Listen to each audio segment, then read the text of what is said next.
My name is Kikeli. I graduated from college in spring of 2024, and if I had played my cards better, I would have been a software developer by now. Unfortunately, I've always been more on the creative side. I grew up writing stories to keep myself entertained. I'd cut up pieces of paper and draw pictures to go with the words, and staple them together to make little books.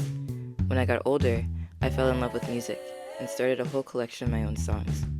A little bit after that came my love for film, an art form that just so happened to combine all the things I loved in one place. All of these art forms have one thing in common: a story. The human brain is wired for narrative.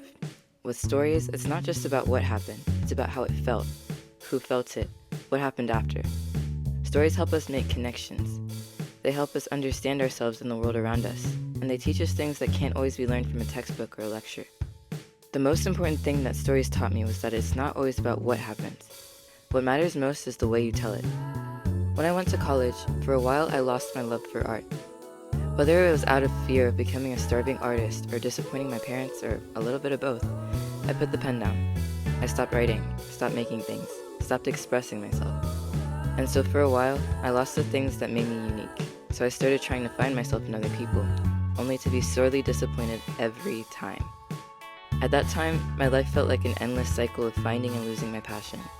It felt like I was doomed to keep ending up in places I didn't want to be in, trying to become someone else, only to be faced with the inevitable truth that I couldn't make someone else's dream work for me. All that work just for it to go to waste. What a bunch of garbage. In time, I learned that you can take as many classes as you want in college, but none of that makes you an expert at life. You can win all the awards, honors, and distinctions you possibly can, but that doesn't give you a place to belong. Marcus Aurelius said it himself. People who labor all their lives but have no purpose to direct every thought and impulse towards are wasting their time, even when hard at work. The mistake people make is thinking that the most important thing you can gain from a career is money. That it's better to spend hours at a soulless job working for someone that probably hates you just so you can cash in a check big enough for you to afford stuff that can fill the void you've created where your heart should be. Sure, I could give you some long, drawn-out speech about how the Industrial Revolution shifted us away from a culture of artisanship into the fragmented, passionless system we live in today, but that's not the point I want to make. I'm not even trying to say that no one should ever work a 9-to-5 ever again, or that all tech jobs are evil. What I'm trying to say is that all of it's important. We live in a time where there's more information at our disposal than there ever has been. But we're not computers. Numbers and random facts mean nothing to us if we're missing a greater narrative. Now more than ever, we need stories to weave all of these pieces together. Not just stories about celebrities and what's trending, but stories about ourselves. What's going on in the world doesn't matter if you can't understand how you fit into it. The key to understanding the world around you lies in understanding yourself. I've come to realize I'm not the only one that's had this idea, and having this idea actually brings me closer to my culture than I expected it to.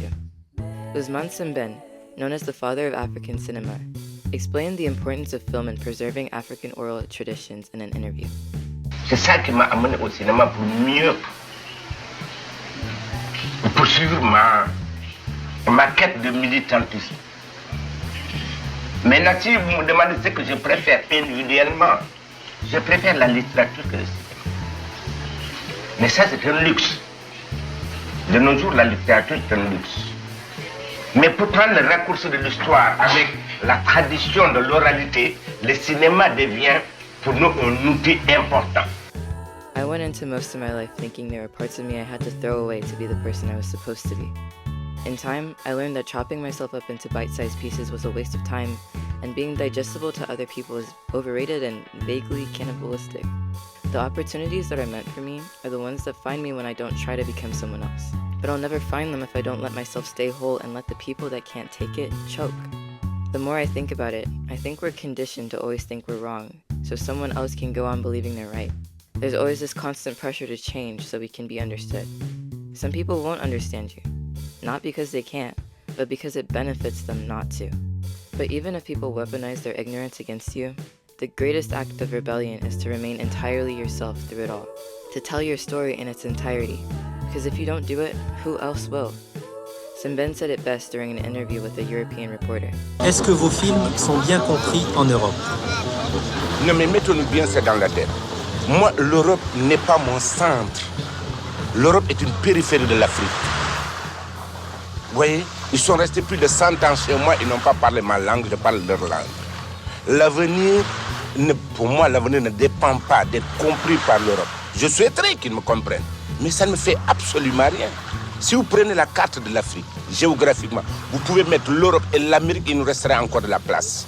Pourquoi voulez-vous que ce tropisme, vous savez le tropisme, pourquoi voulez-vous que je sois comme le tournesol qui tourne autour du soleil?